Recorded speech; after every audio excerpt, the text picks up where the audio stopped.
The iPhone Air delivers remarkable performance in a super thin and light design that's very durable.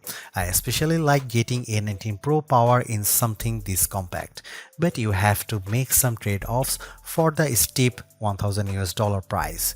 You get only a single rear camera, which means no telephoto zoom, ultra-wide or macro shots. And while the Air's battery life is solid, it's a few hours behind the iPhone 17 Pro Max. The iPhone Air represents the first major shakeup to the iPhone family in years. The Air replaces the iPhone 16 Plus in Apple's lineup, but it really stands on its own as a completely new device. In fact, the iPhone Air really feels like a blueprint for the future as Apple nears the 20th anniversary of the original iPhone. Measuring 5.6mm, the iPhone Air is the thinnest phone in the world that's not a foldable, and yet it feels very sturdy thanks to its titanium frame. I have literally tried to bend and break this handset and it stayed intact. The Air doesn't skimp on performance either, packing an A19 Pro chip for playing demanding games and taking advantage of Apple intelligence. So what's the catch with this super slim Air? There's only a single camera, and while the battery life is pretty solid for something this size, you get less endurance versus the iPhone 17 Pro models. But it might still be the best phone for you, depending on what you are looking for. Here is the pros and cons in my full iPhone Air review.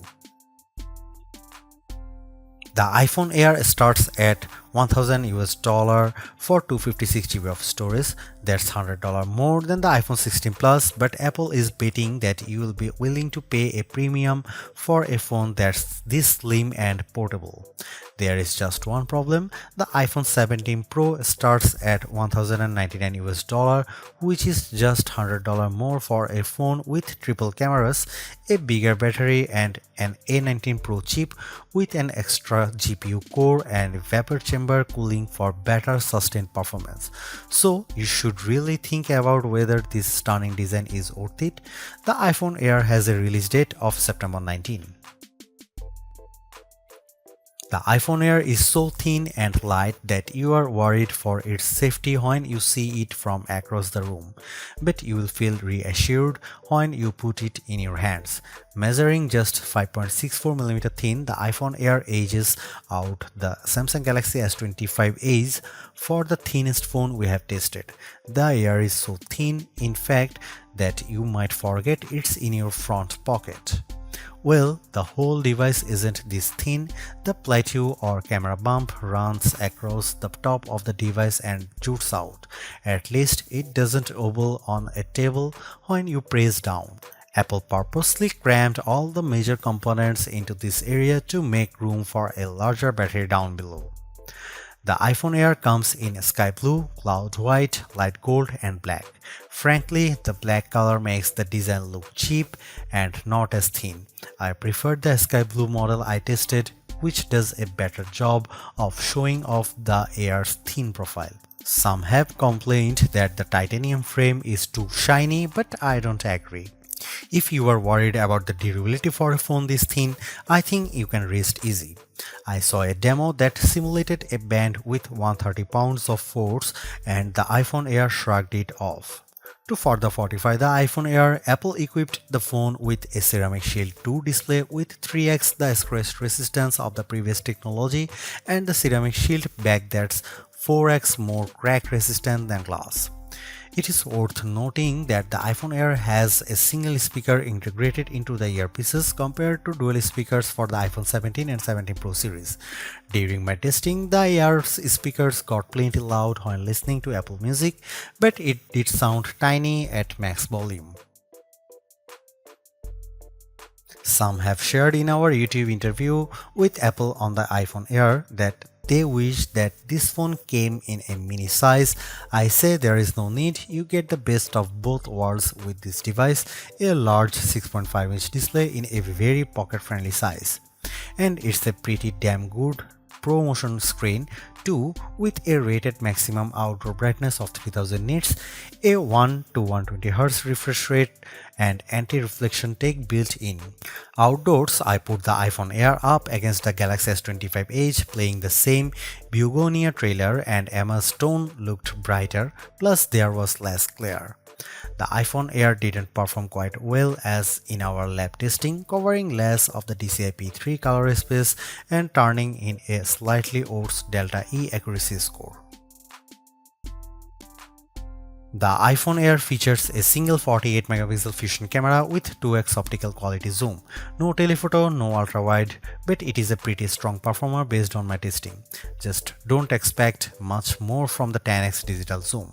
The iPhone Air does bring some cool new camera features to the table that are also available on the iPhone 17, 17 Pro and 17 Pro Max. This includes an 18 megapixel center stage front camera that leverages a square sensor to let you shoot landscape selfies without having to flip the phone in your hand. Here are some camera samples of the new iPhone Air.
Packing an A19 Pro chip, the iPhone Air promises Pro-like performance in a very skinny frame, and I say Pro-like because you are limited to 5 GPU cores compared to 6 for the iPhone 17 Pro and Pro Max. I enjoyed smooth performance when playing Destiny Rising, double jumping and using my grenade launcher on multiple enemies while enjoying crisp graphics. I only noticed a drop frame here and there versus the iPhone 17 Pro Max. Speaking of twice, the iPhone Air having one less GPU core does impact benchmark scores. It reached 29.5 FPS in the demanding 3D Mark Solar Bay Unlimited graphics test compared to 46.6 FPS for the iPhone 17 Pro Max. The Galaxy S25 Edge also turned in a higher frame rate. On Geekbench, which measures overall performance, the iPhone Air beats the Galaxy S25 Edge and it finished our video transcoding test 20 seconds faster.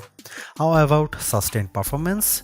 To test that, we used the 3D Mark Wildlife Extreme Stress Test, which simulates gaming for about 20 minutes. We ran it once and recorded the result, then did a second run right after that to really stress test these phones. The iPhone Air performed quite well, with stability score that beat the Galaxy S25 Edge by a fair margin in both rounds. More surprisingly, the iPhone Air turned in cooler temperatures than the Pro Max when we measured the back of the phones using the laser thermometer in 5 locations and averaged the result, though the S25 Edge was even cooler. Here's the big questions on everyone's mind. How good or bad is the iPhone Air's battery life? Apple claims all the battery life, but we decided to put that to the test in a couple of ways. First up was our battery test, which surfs the web over 5G at 150 nits of screen brightness. The iPhone Air turned in a decent 12 hours. That's nearly a half hour better than the Galaxy S25 Ultra, and the regular iPhone 17 lasted 45 minutes longer. However, the iPhone 17 Pro Max lasted over 5 hours longer than the iPhone Air, so if you really care about endurance, the choice is clear. I also compared the iPhone Air's battery life versus other phones when streaming the same YouTube video over Wi-Fi for 5 hours at 50% screen brightness. The iPhone Air was down to 81%, which is better than the Galaxy S25 Edge's 67%. Note that Apple sells a $99 MagSafe Battery Pack for the iPhone Air that's designed to deliver 65% more power. The iPhone Air puts most of its components in the plateau towards to the top of the device, and this is the area that got fairly warm during my testing. For example, after playing Asphalt Legends for 10 minutes, I measured this area and it got as hot as 106 and 109 degrees. Playing the same game on the iPhone 17 Pro Max, the temperature was in the 96-degree range. When performing other tasks, the iPhone Air mostly kept it cool, so your results will depend on the apps you are using. I am torn about the iPhone Air as its remarkable piece of engineering. This design is amazingly thin and light, and Apple deserves serious credit for making it so durable. It feels so strong, I don't think I would bother with a case. I also like how well the iPhone Air performs. No, it doesn't have the graphics might or sustained performance of the iPhone 17 Pro or Pro Max, but it's faster than the Galaxy S25 Edge and remains fairly cool under pressure, and it offers better sustained performance than Samsung's slim phone. However, I don't like the shoppers have to give up both an ultra-wide lens and telephoto zoom with the iPhone Air. At least Samsung gives you an ultra-wide camera that enables macro photography, but the iPhone Air's main 48 megapixel camera is very good overall. Apple left some other features on the cutting room floor as well, as such as fast charging and cinematic mode for video, so sometimes the Air feels more like an iPhone Lite. Overall, I think the iPhone Air is worth buying for those who want a super slim phone that's very easy to carry, that doesn't sacrifice too much on performance, but you will have to live with some trade-offs if you want something this compact.